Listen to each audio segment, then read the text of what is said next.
everyone. Thank you so much for joining Limitless podcast today. I know it's a little unusual, Tuesday, 4 p.m. I usually go Mondays, but as we all know, New York is very unpredictable, and I think you all dealt with last weather, so I had no internet. I actually tried going live at 2 o'clock, but I think at some point I got disconnected and I continued talking to myself until I realized that it's not broadcasting anymore.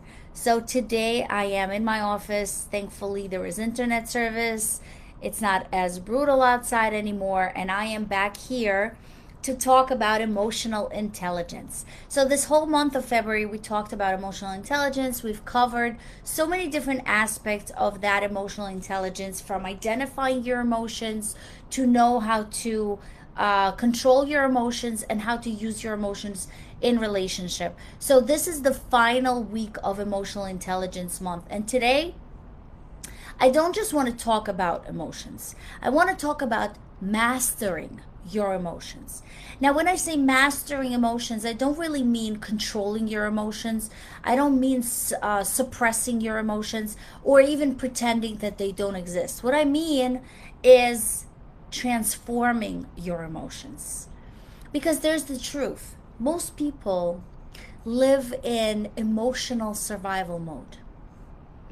They are reactive, they are avoidant, they are in circumstances where they shut down when there's something they don't like. Some people, on the other hand, just explode, right? When they get some situation that they can't deal with, they shout, they scream. And on a flip side, some people just become numb. So emotional mastery is totally different, because emotional mastery says, I feel this and I can lead through this. And that changes your entire life. So first, let's identify the difference between survival and strength. Emotional survival sounds like, I shouldn't feel this, or why am I so emotional, or even something like, I need to get over this. I just won't care anymore. That's actually fighting yourself. That is suppressing yourself. There is a brilliant author, Brené Brown, who I absolutely love her books, just excellent books, and one of them we're reading next month in the book club, which is called The Atlas of the Heart. And she says something so powerful in that book. She says that if we want to find our way back to ourselves and to each other, we need language and grounded confidence around our emotions. So most people really use only 3 to 5 emotional words. And I think that's what Brené Brown was referred by language. Most people just use words like, I'm fine, I'm stressed, I'm mad, I'm sad, I'm tired. And these are really the most common words. But emotional mastery requires something more precise, because angry might actually be more than just anger that you're feeling. It might be hurt. It might be embarrassment. It might be that feeling of powerlessness. It might be feeling being disrespected. And when you get specific, you get powerful. And we talked about that during the first week of emotional intelligence, of identifying your emotions and what exactly it is that you're feeling. So get specific, because survival reacts to the surface emotion, but strength investigates that. So once you identify it, you can actually turn emotions into intelligence, which is called emotional intelligence. Let's walk through some real examples. Let's say someone feels anger. Now, anger as a survival mode can be expressed as yelling, blaming someone else, or blaming yourself, or even withdrawal. When you come from a place of strength, you ask yourself, what value of mine was violated? What caused me be angry? Because anger is sometimes, most of the time, a boundary signal. So instead of saying you always disrespectful, you should say I feel dismissed in that particular moment. I need respect. Same emotion, different leadership. Because anger becomes clarity. Now let's look at the emotion of fear. The survival mode of fear would be avoid the opportunity because of the fear of the unknown, or fear of success, or fear of failure. It could be many reasons. Stay small, not trying things because you're afraid of failing, or even procrastinating. When we do something, when we are afraid of something, we sometimes push it to not do it at all or do it later. When you come from a place of strength, you should tell yourself, this matters to me. And the book that we just finished in our book club, the Book of Joy, the Dalai Lama actually talks about how fear and suffering is part of an inevitable human condition. So he tries not to avoid the fear. And he says, don't just avoid the fear. Relate to it, but relate to it differently. Fear doesn't always mean danger. Sometimes it just means growth. And fear before a difficult conversation, or even fear before launching something new, or fear before stepping into visibility, could definitely be something meaningful. But when you turn it into emotional mastery, you can tell yourself, I can feel afraid and I can still do it. There is this statement I always say, feel the fear, but do it anyway. Because fear becomes courage. The third would be jealousy. The survival mode of jealousy is when you're comparing yourself to others, and comparison really is a big topic that we can talk about. When you feel bitter because someone has something that you want and can get, and a lot of times people turn it into self-criticism.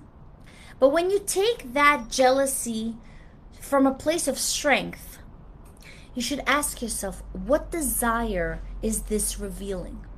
Meaning, what do I want right now that this feeling of jealousy brings up? And a lot of times, jealousy is unexpressed longing. Something you want, but you don't express that want. So instead of attacking yourself or attacking others, ask, what do I want that I'm actually afraid to pursue? And that's when jealousy becomes direction. Another such emotion could be sadness. When you're in a survival mode with sadness, you can numb it. You scroll just to get distracted, scroll through your phone, or watch TV for hours to try to avoid that feeling. But when you come from a place of strength, you actually analyze that feeling of sadness, because this means something to you. And again, going back to that book, the Book of Joy, Tutu actually speaks about suffering. And suffering is something that can deepen compassion. Because sadness is not weakness. Sadness is proof that you cared. Sadness becomes depth. And I believe this is where they refer to losing someone. When you lose someone, whether it's because somebody passed away or a breakup that you had, losing someone is the pain that you experience for loving someone dearly. And that is inevitable, and this is unavoidable. If you care for someone and you lost that someone, you will experience pain. It's how you take that pain and what you do with that can make you emotionally intelligent. So I want to teach you or talk about how we can stop fighting ourselves. And that's where the real shift happens. Most emotional suffering doesn't come from the emotion itself, it comes from fighting that emotion. It comes from you telling yourself, I shouldn't feel this, or this is stupid, or I am too sensitive. That is the internal war that drains you. And emotional mastery is the integration. And when you're integrated, you tell yourself, I see you, I accept that you are here, and asking yourself, what do you really need? And again, in that book, The Atlas of the Heart, Brené Brown explains the difference between shame and guilt. Shame says, I am bad. Guilt says, I did something that didn't align with my values. So mastery is when you recognize the difference. Shame paralyzes you. Guilt can actually guide your growth. And this is emotional intelligence in action. Now, emotional leadership is really important as well, because if we bring it to everyday life as parents, when your child melts down, the survival parent will right away tell them, stop crying. And this is one of the reasons why many of us as adults suppress feelings, because we're taught from early ages that we should not cry, we should not express emotions, we should just be quiet, right? But when you have emotionally strong parent, and that parent tells the child, I see that you're overwhelmed, let's slow down together. You're not only modeling regulation, you're teaching that emotions are important. And it's okay to validate emotions, which actually build emotionally secure humans.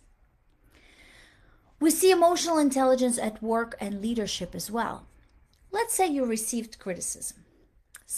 Your boss, your employee, whatever that might be, told you something you may not be happy with. Now, if you are in a survival mode, you're going to start defending yourself. You're going to start finding excuses.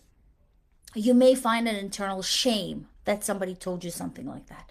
But if you are coming from a place of strength, this criticism can actually bring you to ask yourself, is there something useful here? This is when you separate the feedback from your identity. That criticism doesn't identify you. It identifies something you have done.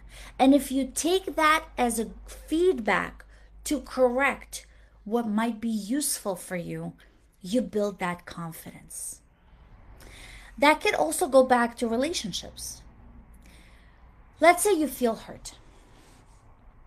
When you feel hurt, the survival, either when somebody hurts you or when you even hurt someone, but most of the time when we hurt someone, we don't understand that we hurt someone. We think that we are the one that's hurt. So let's go back to this. Let's say you're feeling hurt.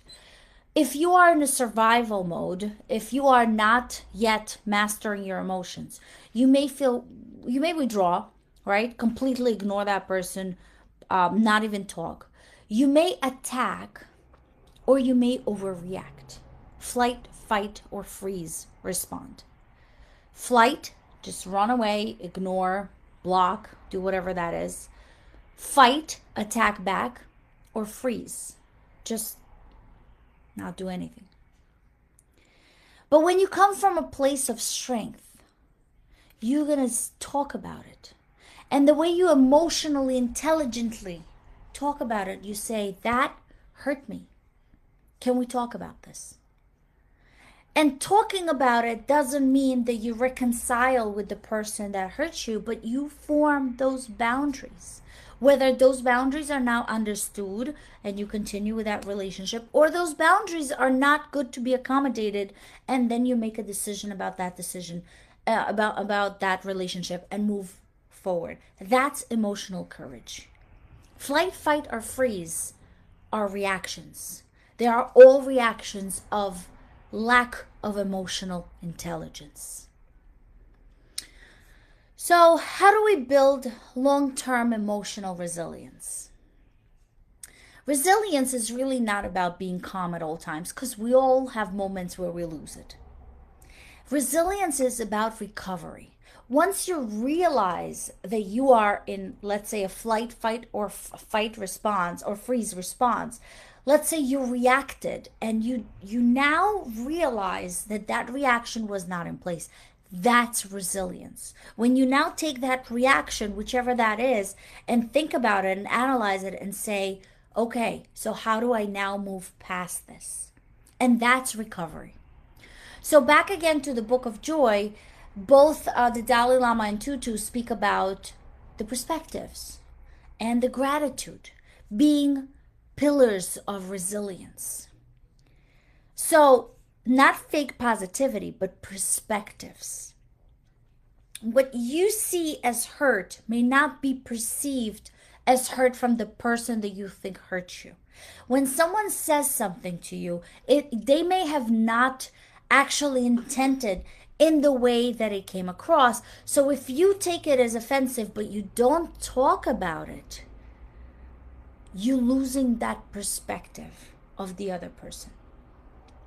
And suffering is part of life, whether we bring the suffering on ourselves by analyzing, overemphasizing, or we just ignore that feeling, which causes consequently suffering. But suffering does not have to define you. Suffering is an inevitable part of life. We all go through situations. We all go through breakups. We all go through different things in life that cause us suffering. But emotional mastery is when you feel deeply, when you recover from whatever that is that caused you to be reactive in a wise way. And when you grow from that experience intentionally, you don't eliminate pain. Eliminating pain just brings that pain again in a different circumstance at a different time. Instead of eliminating pain, you transform your relationship to that pain. You transform your understanding from the cause of that pain. So next time that it comes, you'll know exactly what the feeling was. Now take a moment and reflect for yourself. Which emotion do you usually fight most? Where do you stop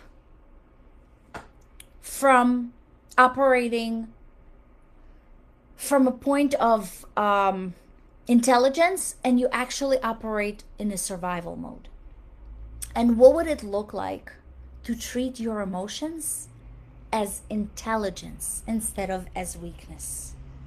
Just notice, just document for yourself, because awareness creates a lot of power. And let me leave you with this. Your emotions are not inconveniences. If somebody cannot understand you, we sometimes perceive as being too much. But your emotions are valid. Your emotions are information. Your anger comes because you're trying to protect your boundaries. Your fears stretches your growth. Your sadness honors what matters to you. And your joy reminds you what is possible. You are not too emotional. And you are capable of reaching that emotional mastery. And mastery doesn't mean perfection. It just means being present. When you stop fighting your emotions, you stop fighting yourself. And when you stop fighting yourself, you become powerful. And I hope that this month you've learned awareness, regulation, relational intelligence, and mastery. And now you can lead your life differently. Not controlled by emotions, but guided by emotions. Your emotions are not weaknesses. They are intelligence. Thank you so much for joining me today, and I hope I will see you again next Monday. Next month we'll be covering intellectual life, and we'll talk about what intellect means and how we can all improve our intellect. So until I see you again, guys, stay warm, and I will looking forward to see you again next week on Monday. Thank you for joining me today.